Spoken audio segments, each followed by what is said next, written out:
আসসালামু আলাইকুম। Lifestyle with বউ শাশুড়ি পেজের পক্ষ থেকে আপনাদেরকে স্বাগতম জানাচ্ছি। আপনারা কেমন আছেন? আশা করি আপনারা সবাই ভালো আছেন। আলহামদুলিল্লাহ, আপনাদের দুয়ায় ও আল্লাহর রহমতে আমরাও ভালো আছি। আপনাদের বাসায় কি এরকম হয়? ইলিশ মাছ রান্না করার পরেও আলাদা করে আবার অন্য মাছ রান্না করতে হয়? হ্যাঁ, হবে আশা করি, কারণ আমার ঘরে অনেকে ইলিশ মাছ খায় না, সুতরাং আমার আলাদা করে রান্না করতে হয়। আপনারা কমেন্টসের মাধ্যমে জানাবেন আমার মতো এইরকম কে কে এইরকম আলাদা রান্না করতে হয়। আমি প্রথমে এই দুজন মানুষ খাবে তো আমি 5 টুকরা তেলাপিয়া মাছ হালকা লবণ আর হলুদ দিয়ে ভেজে নিয়েছি। এখন আমি পেঁয়াজ বাটা তেলের মধ্যে দিয়ে দিব।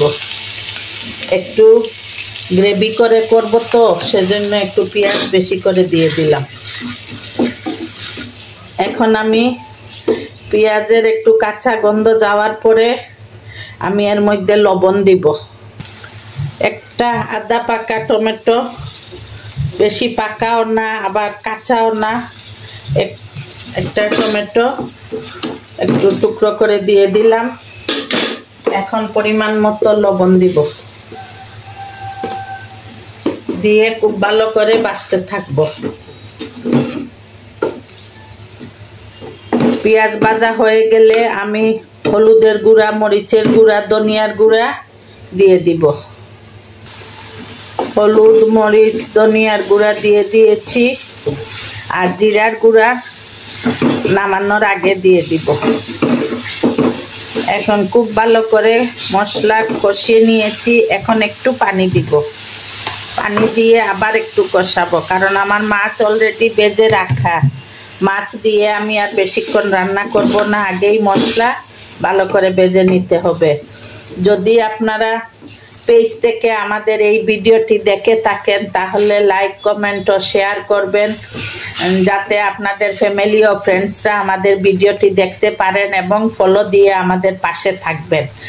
আর যদি ইউটিউব চ্যানেল থেকে ভিডিওটি দেখে থাকেন তাহলে প্লিজ আপনারা একটু সাবস্ক্রাইব করে নেবেন। আমাদের ইউটিউব চ্যানেলের সাবস্ক্রাইবার এর সংখ্যা বাড়তেছে না, বুঝতেছি না কিসের জন্য।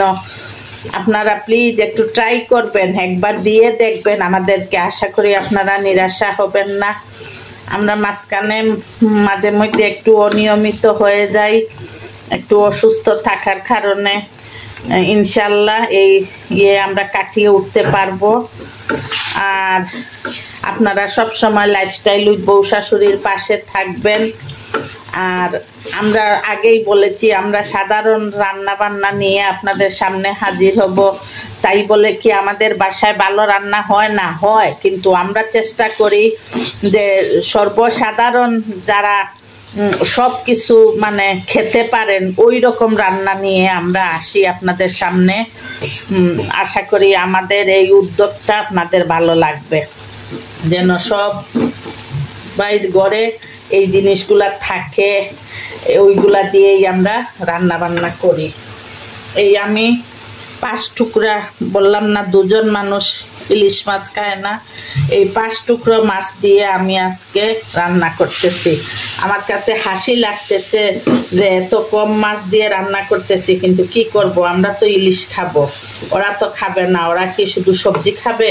সেজন্য একটু ওদের জন্য রান্না করি।